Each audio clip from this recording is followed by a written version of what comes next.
Hello, hello, hello. Welcome back again, my friends, to the show that never ends. It's the Blaine Fowler Music Nerd Podcast. This is where I talk about what's really near and dear to my heart. That is loud rock and roll. And my special guest, Scott Cook, he does mornings at Rock 101 in the Sioux. Scott and I went to high school together. He was a year behind me, and we used to hang out at the lunch table, and basically this is what we did. We talked about our favorite bands and favorite musicians.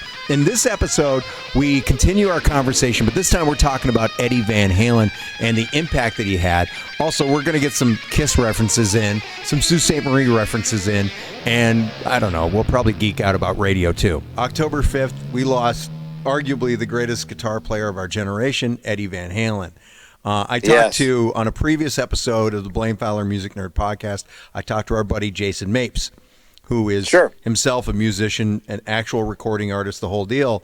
And we talked about, just from a guy who doesn't, like you mentioned earlier, doesn't play. You don't play guitar, but, God, how sad were you on October 5th? Yeah, really. And there's a guy in town, too, who is Eddie Van Halen reincarnated. And I'll have to send you to some of his clips and stuff. What's his name? Is Chris Hubbard. Chris Hubbard, okay. Look, he's got a little bit on YouTube. Okay. So do a little search for him. Chris Hubbard. Local guy, lives and breathes, builds his own guitars.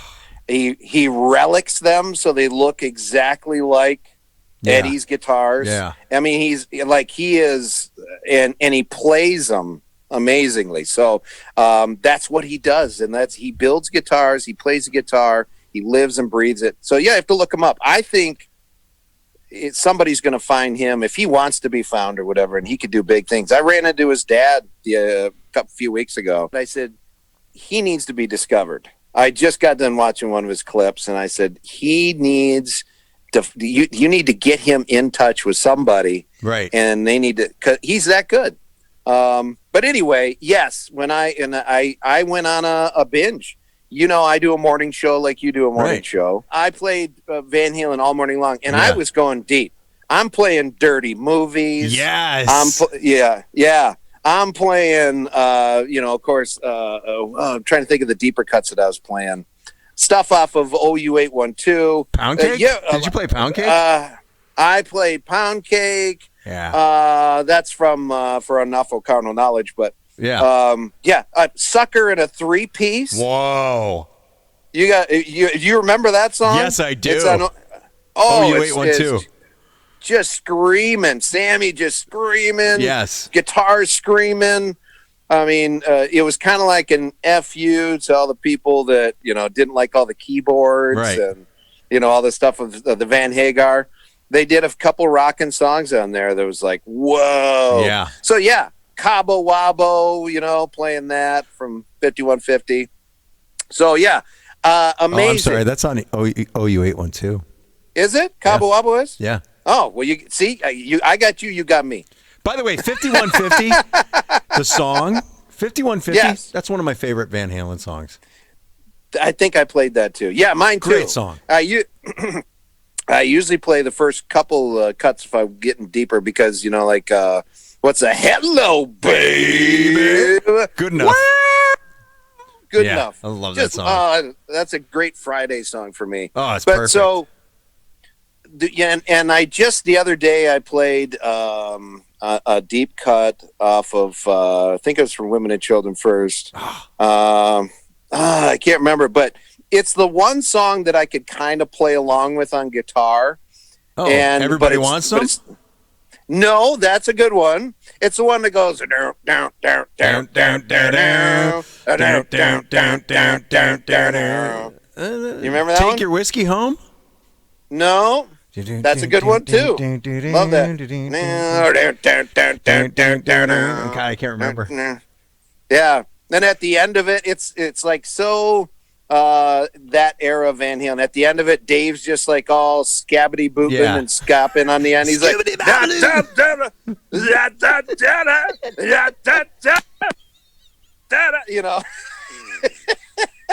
It's funny because it's true. I know. Shit, that's so funny. But oh my God, that's so funny. Oh my God. But yeah, I used to play that along on my guitar. Of course, it didn't sound anything like it, but I could do I can do an open E string and a power chord or two. It's funny, like from the Dave era, I think Women and Children's my favorite album. I really love, what's the song? Oh, na, na, na, na, na, water. Better save the women and children first. I love that song. I love it. Simple Rhyme. Yep. Great song. There's so many good songs on that album. And that dun dun dun dun dun dun dun, whatever the hell that song's called. That might be Simple Rhyme. Maybe it is. I don't know. Yeah. I don't know. I can't remember. But either way, yes, a horrible loss and a guy who inspired and great songwriter. Created. Yep. Yeah. Yeah, I think just that. I was saying to somebody, I think that his guitar playing was so good, it overshadowed his songwriting. His songwriting was excellent. Yeah, absolutely. And I can't wait until, it'll be years, I'm sure, but when Wolfie goes through the vault. Yeah. And I mean, he's got tape after tape in that vault of all kinds of songs and ideas and riffs and and of course, he says he's going to go through it and it'll see the light of day, but I'm sure it'll be a long time. Yeah, and I like what he's doing. I like the fact that he I like that he put out Distance when he did and made the video the way he did, and I'm rooting for him because it's funny. Ever since Eddie died, I've been going back, and I mean, I'll watch stuff from the 2007, the 2012 tours, the 2015 tours, and he was good. And I'll just say, better than Michael.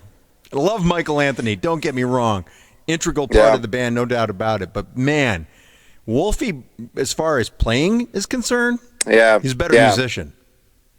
Yeah, well, and Eddie let him play more too. That's the other thing. Right. Yeah. Exactly. And he's got the genes. There's no doubt about it. No doubt. I mean, yeah. Dave got progressively worse. Oh. And listen, he's going to be opening up for us once we get back out on the road. And like me, he'll be using some tapes. I hope. If he's got a brain in his head. That's right. I'm going to sell him a sequencer. This is Gene Simmons from Kiss. Dave, what you need is a sequencer. Sing along to it. We'll just turn your mic down. No one will be the wiser. Hey, Gene, let me ask you a question, Gene. What is your question? I got an extra couple $1,000. Do you have like a box of old albums or something you threw together that I could buy? Scott Cook, you are an intelligent, handsome, and attractive man. Let me tell you what I'm going to do. I, Gene Simmons, will get a box for you. I will get on a plane. I'll pay for it myself. I will go on the plane, and I'll take your $2,000. And then I will give you this box, and I will come around, and I will talk, and I'll let you touch my hair once. Only once. That's it. And now if you're lucky, now for $3,000, I will stop by your local Taco Bell and pick up a chalupa for you and bring it to you. For $4,000, I will bring you a T-shirt from that local Taco Bell, and I understand you have a Mexican restaurant in the Sioux called the Palace. I will take a picture of myself standing at the bar at the Palace with a sign saying, "Hi, Scott," for $5,000. Say what you will about my friend Gene, but he's a businessman. He gets it. While I'm sipping on wine, painting some pictures, Gene's over there making us more money. Come on. Come on. Hit that sequencer. Let's do another song where I pretend to sing. All right, so I don't even remember where we were going with that, but no idea. We were talking about Eddie. So, Edward. Which, by the way, to tie it all in, for those who don't know, Gene kind of discovered Van Halen. That's right, I did. That's another one of my fantastic accomplishments. I mean, he did pay for their first big demo. It didn't get them signed. They did another one, I think, at Sunset Sound. That's the one that really got them signed. But yeah, I Right. mean, listen, those guys were going to get signed no matter what. That was an amazing Sure. band. And if you go Sure. back and go on YouTube, which again, this is all I do. If Yeah. you go onto YouTube and look up stuff from the 80s, like before Sammy or after, doesn't matter. That band was so incredibly hungry and so Oh, yeah. they would have wiped the floor with anyone. And Yeah, and Steve Perry even talked about that when they opened for Journey in '78. He's like, "Oh my God, they were vicious. They killed us." yeah, and what was it? The Us Festival or one Yeah. of those Oh, yeah. giant things? Yeah. Yeah, they came out. And Which, by the way, they just- sucked at that Yeah, but still. by all accounts. But even Sure, yeah. But even on that level, though, they were still better than everyone else who played that day. Yeah, exactly. Mostly Except, because was of that Ed. was that the one Triumph played at? Because Yeah. Triumph played Well, at I don't one know of if those, they and played it that year. They're really good. I love Triumph. Okay.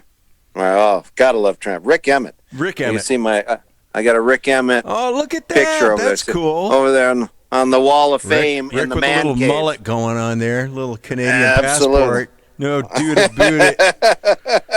All right, buddy. Well, listen, I think we should probably wrap it up. But as always, it's great to talk to you.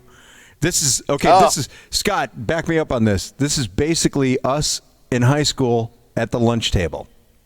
Absolutely. This is what we did.